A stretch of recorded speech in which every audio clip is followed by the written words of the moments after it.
Hey guys, welcome back to Out of the Fold. My name is Cynthia. I'm Dina. And today we are going to be speaking about the role that women play in the organization of Jehovah Witnesses. The role women play or don't play. Or don't play. Maybe, yeah, that's right. The role that they do not play in the organization. So last episode, we spoke about changes where one of the viewers commented that we left out the you're not required to track hours anymore. So that was our last episode. We spoke about that and how it was all brought about the Norway lawsuit. It wasn't really a lovingly provision by the headquarters. Right. And now you reached out to me a few days ago and you said, hey, let's talk about the role that women play or the lack thereof in the organization. Tell me why you wanted to speak about that. I don't know. I just always felt that, like I think I mentioned in probably our first episode, how I felt that this religion is very patriarchal. And so, I feel like just like all Abrahamic religions, Christianity it's a patriarchal religion where specifically witnesses, it's like women, they put women as like second class. Everything is in submission to the man. It's very male centered, and that's just how they operate. Women are not looked at the same as a man. Like even just the role they play, just the role they play in general, in the organization and everywhere else in life. It's just that I don't want to necessarily call it misogynistic, but it's patriarchal. Okay. Yeah. So let's talk about the roles that they can play, right, in the organization. In the organization, they can go out and field service. Okay, so it's knocking on doors. They can give Bible studies to other females, not to males. They can't do that. Yeah. They can give presentations in the front on the platform, which a presentation, for those who do not know, are demonstrations. We have a Bible teaching class, and the Bible teaching class basically is a training camp that indoctrinates people and helps them be the best. It's a school. Used car salesman. Yeah, exactly. It's a school, because they literally call it of ministry, of the ministry. Yeah. And they just teach you how to rebuttal questions, how to overcome rejections. It's like that's what I'm saying, like a used car salesman, but of the ministry. I mean, they're good. Yeah, they're good. They teach. I learned. I mean, if it is one thing witnesses are going to teach people is how to do public speaking, how to. That's why I could give some mean talks. Yeah, no, I mean, a lot of people succeed in sales because of this religion, because of the people that run it. Like they're in sales. So I'll tell you this much. It served me well in corporate America. When it came to giving presentations, the VPs, CEOs, they were like always taken aback. Like, you don't have a degree, but here you are giving some amazing presentations. And they would ask me, like, how did you become so good at it? And I would tell them, well, I was raised as a Jehovah Witness, and I was always prepared on how to, give deliveries and how to overcome rejection. So when I'm preparing to deliver on a topic, I'm already anticipating all the reasons why you're going to tell me no. Right. So that I can be prepared and put my point across and hopefully get you to buy in on it. And so I'll never forget this one time. I was doing community reimbursement. I was the community reimbursement analyst. And the bank needed to give back to the community. After you make so much, the government requires you reinvest in the community. Long story short, I prepared a presentation. Girl, I was just wanting like $5,000. Well, I gave my delivery, left. They dismissed me and said, okay, thank you very much for your delivery, whatever. My boss walks in like 30 minutes later, and I'm like, so how did it go? He said, you didn't get 5, you got 25,000. And they said, never again. Wow. That you couldn't give a presentation ever again. Wow. So they're like, this girl just stuck her neck out of 25 grand. So Wow. yeah. So it was all the training. Yeah. It was all training. So they're very effective at that. And women can do that. I don't really count like doing the maintenance work or any of that, because that's kind of like everybody does that. Yeah, I mean that's pretty much it. That's it. There's nothing else. Oh, visiting the elderly in the congregation, they take a big role in that, in taking the lead in visiting the elderly. And yeah, that's basically it. Yeah. So, but they always sold it to us as a lovingly provision of God, right? Everything is just like everything else. Yeah. I did struggle. I remember saying prior to this in our first episode, that's one of the reasons why it took me so long to get baptized, because I struggled with that. I struggled with, why couldn't I give talks, or females couldn't, I was only males. In this modern day and age, especially because women are so active in out there in the community, at work, at church. Yeah. So they told me to pray on it, and I did, and just reached the same conclusion as everybody else who's in there that questions it. It's a lovingly provision of God. We're the weaker vessel, and we have too many responsibilities as females, so the males take the lead. Yeah. That's it. Pretty much. Yeah.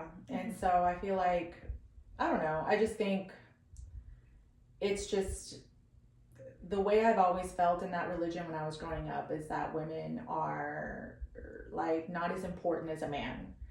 And I feel like nothing has really changed in that regard. It's like women are second class, women are beneath a man. Men were created first, which in my personal opinion, I don't believe that creation story, but that's a whole different topic. The chicken and the egg, people, the chicken and the egg. Exactly. So, you know, I just feel like it's funny how they rely on women for so many things, but they don't want to honor them and give them the same respect as a man, or give them the same role or view them as equal. But they try to like twist things around to make it seem like they are treated as equal. You do have all these privileges, but in reality, it's not like that. And what you do have, you don't question. Exactly. You don't question, because that is, disturbing the peace of the congregation. So, let's talk about some of the things also that they absolutely cannot do. So they cannot give public talks. They cannot take on ministerial servant roles. They have to cover their heads when they're in the presence of a man that is not baptized, if they're going to help conduct a Bible study.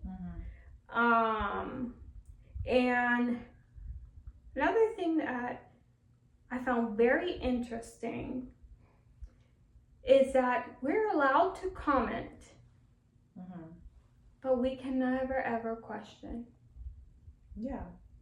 what is being said.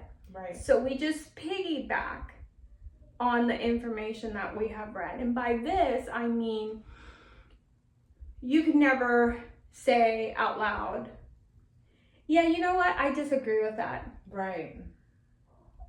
Yeah, you'll be kicked out. I know. You'll be kicked out if you start any, because that's they don't want, they need to keep everyone under control. Everything is about control. So if anybody were to do that and raise questions and say, hey, I don't agree with this, or but what about this, then that person is going to start to get everyone else thinking, and everyone else is going to be like, oh yeah, you know what, why don't we, whatever it is. And they can't have that, because then they lose control, and they need to have everyone under control. And they control you with guilt, they control you with shame, they control you with mind control, with these different tactics and doctrines. And so they can't have you asking questions. Which you think, so I was there not too long ago. I thought, I do have a voice. I can voice my opinions. But looking back, no. I was only researching and commenting on what was written. I have never been allowed to say no. Everything was, well, pray on it. Right. This is just the way it is. Pray on it. And so you don't have a voice. When I look back, it's like, no, my voice was being suppressed. And that made me discontent, to be honest. I wasn't really happy. That part of me was always sad. Yeah, and I mean, because it's a tactic, like just that us versus them mentality, like those are all cult characteristics, you know, they not to question the leaders, it's us in here versus them out there, because they're a cult, so that's how they operate. Yeah, and now let's talk about some of the scriptural bases that they use, right, to make that point. So they use 1 Timothy 2:11-12 that says, let a woman learn in silence with all submissiveness. I do not permit a woman to teach or exercise authority over a man. Rather, she is to remain quiet. And so this was the Apostle Paul that said that. So when I did some research, the research said that he was referring to and likely addressing the false teachings and teachers of Ephesus, but not women for all time, right? It was just a one-off that he just said that and moved on, right? However, the organization has latched onto that to say, hey, no, this is what the Bible says, is you have to be submissive at all times. They also use 1 Corinthians 14:34-35 that says, let women keep silent in the congregations. Another one that I did research on, and the scholars say that they believe what happened is that there were some women that were being a bit rowdy, getting up or interrupting the teaching too much. So that's when he came out and said, hey, I need you women to stop questioning me all the time. Leave those questions for later, not right now. But that yet again, they use it as this is for all time. Women need to be submissive, be quiet in the congregation. Another thing is 1 Peter 3:7, which is one of the things that I told myself the most, that I'm a weaker vessel. Which, I mean, we are physically, a man is stronger than a woman in that regard, but we're not of lesser value. We're not any less valuable than a man. I mean, we're the ones who give birth. So if it wasn't for us, nobody would be here. Exactly. And so now going back to the role that women played in the early congregations. So 1 Corinthians 11:5 speaks to women were praying and prophesying, showing that they had public speaking roles in those early days. So they were allowed to speak up.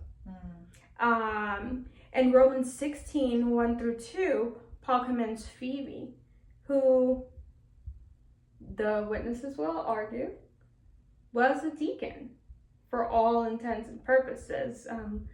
Scholars say that history says that she was a deacon.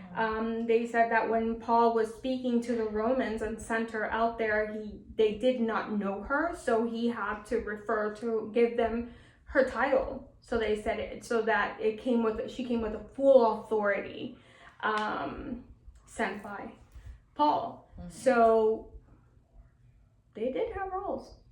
Yeah. They did have major roles and played major roles when it came to that. So I guess that's why deep down inside of me, I felt like out of place, like unseen, unheard, like I had to be meek and just feel little, like a tiny mouse, which is very hard. Yeah, especially very hard. Especially I think in today's times where so many more single women, so many more single moms, like we're already taking on a role of a boss, a role like we're the head of the household, we're the ones making things happen. So in order to like, you're moving like a boss out here in the world, you're running your family, your household, your business, whatever it is, and then you go to this meeting or this religion in this congregation, and then now you're having to be be subjected to a man, or be in subjection to a man, which okay. let's talk about that. Being in subjection to a man, many women would not agree with me on this, but yes, I argued that I could give great deliveries. Yes, I could give some talks. But I personally like it when males take the lead in the household. Yeah. However, if it's your husband and he's a protector and provider, that's different. There you go. Yeah. There you go. That's different. So but we have to recognize that even man in the congregation, even though they may be spiritual, some are just not equipped to take on families. They're not. None of those roles. They're not. And I feel like that religion in particular, because of that, a lot of men walk around with this false sense of importance. Inflated egos. Exactly, inflated egos. They feel like they're more important than what they really are. Inside that organization, they're one thing, but outside, in reality, there's some which things. I saw so much. Some of them are great people. They're outstanding people. They truly strive to be great Christians, great providers, great husbands. But at the end of the day, they're flawed. Yeah. They're human. You make mistakes. And others are just shouldn't have those roles at all. At all. Right. They're deceivers. They're con artists. Yeah. Which unfortunately I met my fair share of those in the congregation. Yeah. Let's side note, don't do business with anybody in the congregation. I'm serious. Just keep it separate.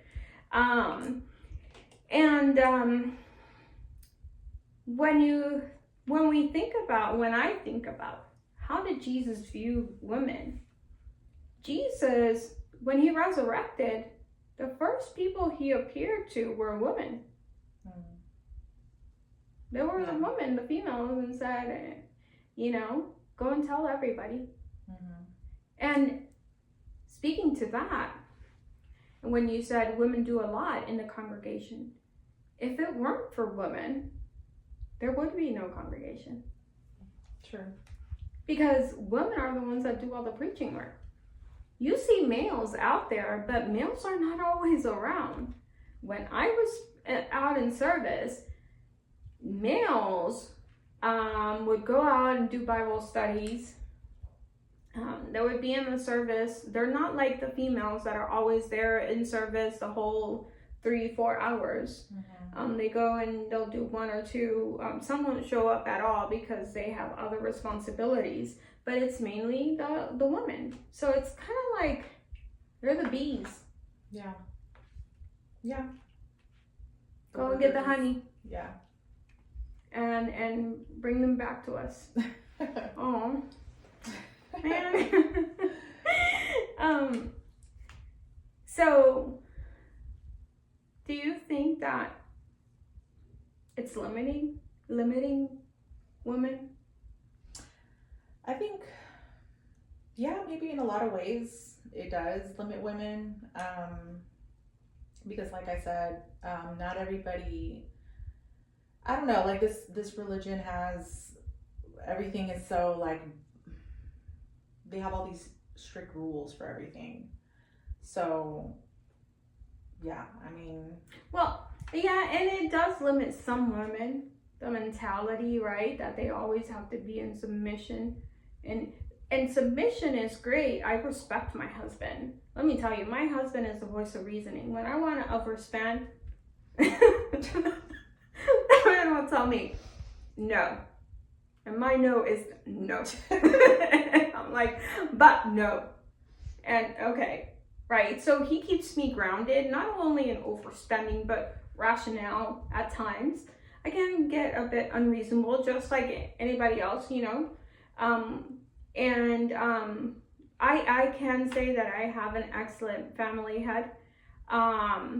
But when I was not married, granted, my husband was not a witness either. He just had like solid, grounded values, family values.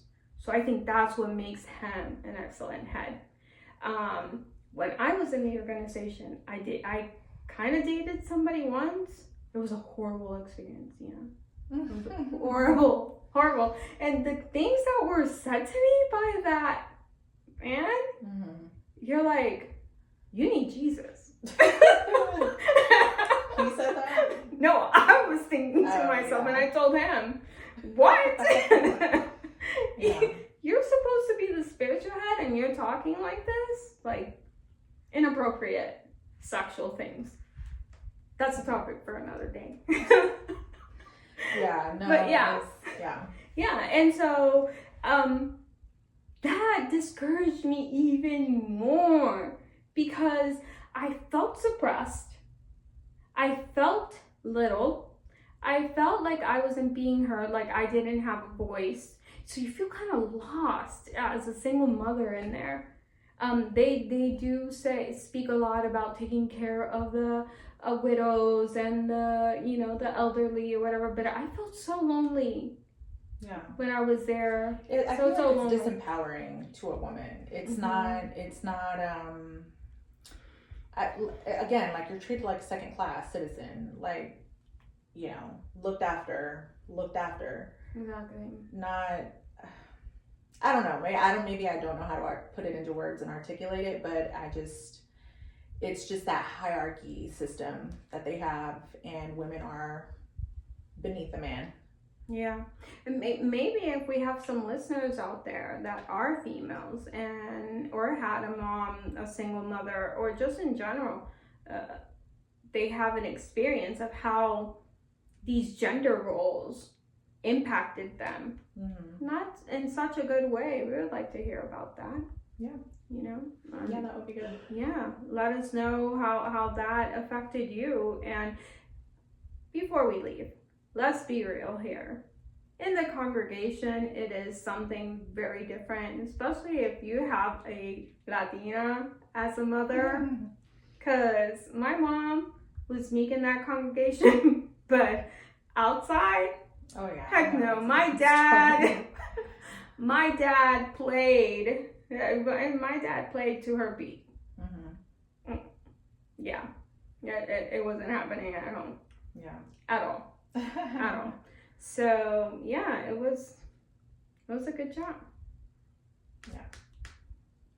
We will see you again next time. You guys take care. Bye. Bye-bye.